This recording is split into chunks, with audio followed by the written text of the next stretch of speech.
Good evening, ladies and gentlemen. It is absolutely terrifying to be here tonight.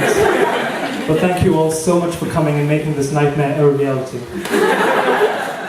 It has been genuinely quite scary thinking about performing tonight. And so I thought the best way to calm myself and relax myself is to treat this like a research project, right? So research being the key part. So I thought, in my head, here's the idea, right? Pick a professional stand-up comic and that best suits my personality, and kind of use them as a template to build tonight's gig. Now, I know some of you in the audience are probably thinking, right, I know which comedian he went and chose, you know. He probably chose that Indian-Canadian guy, you know, the guy that does that dialogue, Russell, somebody going to get hurt real bad. You're wrong. First of all, that's not who I chose. And second of all, we all don't sound like Apu from The Simpsons. We aren't genetically engineered to say the words, "Hello, my name is Thomas, calling from Glasgow. On behalf of Royal Bank of Scotland, how may I assist you?" We don't sound like that. We could if you were giving out permanent work visas. Then we could sound like whatever you want us to sound like. Anyway, I digress. So I didn't choose Russell Peters. I went for the logical choice of Frankie Boyle. And so I studied his routine to kind of pick up tips that I could use at tonight's performance to keep calm, to keep relaxed, to help smooth everything over. Now, for those of you unfamiliar with the work of Frankie Boyle, let's just say getting meditational advice from Frankie Boyle is kind of like asking your dog to take the Bible for you. So, Mr. Kuruvilla, can you explain and elaborate on the role of the lateral entrinal cortex in binding items in context within the medial temporal lobe as a way of explaining the encoding of episodic memory? Which is how I got funding, by the way. Anyway, here's an interesting observation I've made as a PhD student is about the way the larger society tends to view PhD students. And we are somehow perceived as this burden to the system, right? We're just wasting valuable taxpayer money all in the name of advancing science. Which is actually why I think Bright Club is a fantastic forum, because it allows researchers like myself to use this platform to engage with a wide variety of an audience to clarify that in fact we don't advance science in any way whatsoever.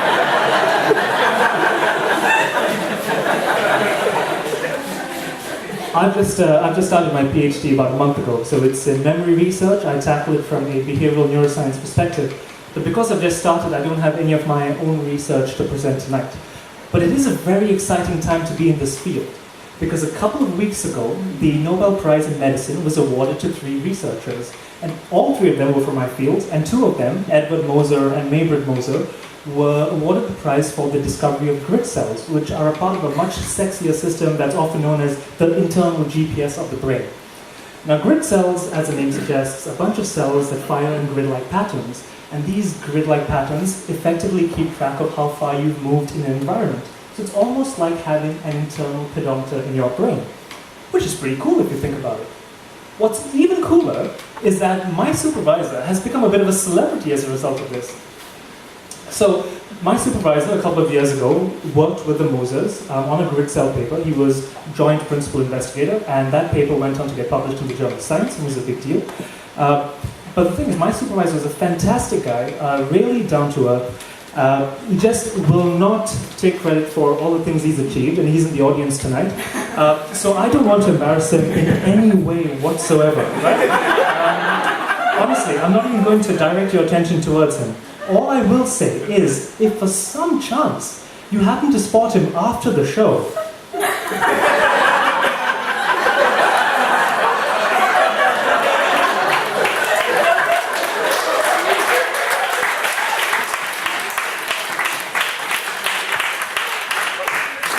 and God forbid, I have no idea where you'd get that from.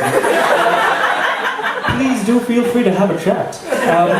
If you don't get to speak to him tonight, I definitely do not recommend, and don't feel obliged, to email him at jaa7@st-andrews.ac.uk. Certainly don't call at 013362057. That's 01336. I'm this close to losing my funding. Anyway, I'd like to finish with a song tonight.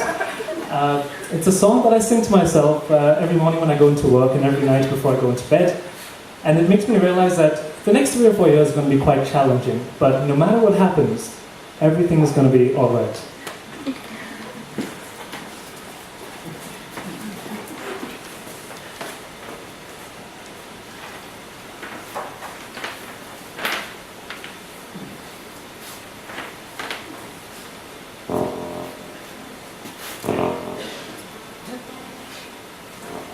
That's not how guitar normally sounds. Maybe it's my playing. Hold on. Shall we try another chord? Science, man. No, we can make this acoustic. Oh, to hell with a wire. Who needs an electric guitar? Never mind, it's fine. Yeah, cool. I can do this. It's not like this was the grand finale of my act. It's the beauties of not owning an electric guitar. Anyway, here we go. Here's the song. When you try your best but you don't succeed, then you run SPSS and don't like what you see. There's another part and I'll come back to that. No. Okay, honestly, so let's try this again. Right? The guitar threw me off. Hold on. When you try your best but you don't succeed, when you run SPSS but don't like what you see. When your data's skewed and you just wanna scream. Nova. When the tears come streaming down your face. When your stipend's worth 2 Tanox tea cakes. When your supervisor's forgotten your name. Not you, Jamie. It's time to call night lane. If this research just isn't for you, maybe it's time to think of something new. Oh, may I assist you? You dream of being published in Nature and Science, but even the Daily Mail won't touch your shine. Your thesis sounds like it's been written by posh spies. Viva Forever won't win you the Nobel Prize. If postdoc positions don't thrill you, pick up that phone and let your Indian shine through.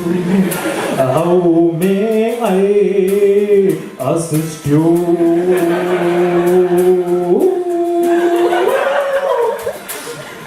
You can sing along if you'd like to. It's not racist since I'm reading this tune. How may I assist you?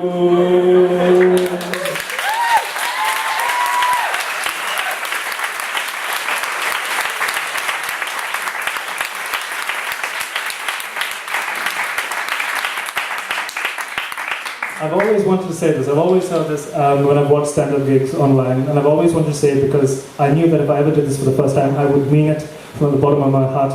Ladies and gentlemen, you've been an absolutely amazing audience tonight. Thank you so much.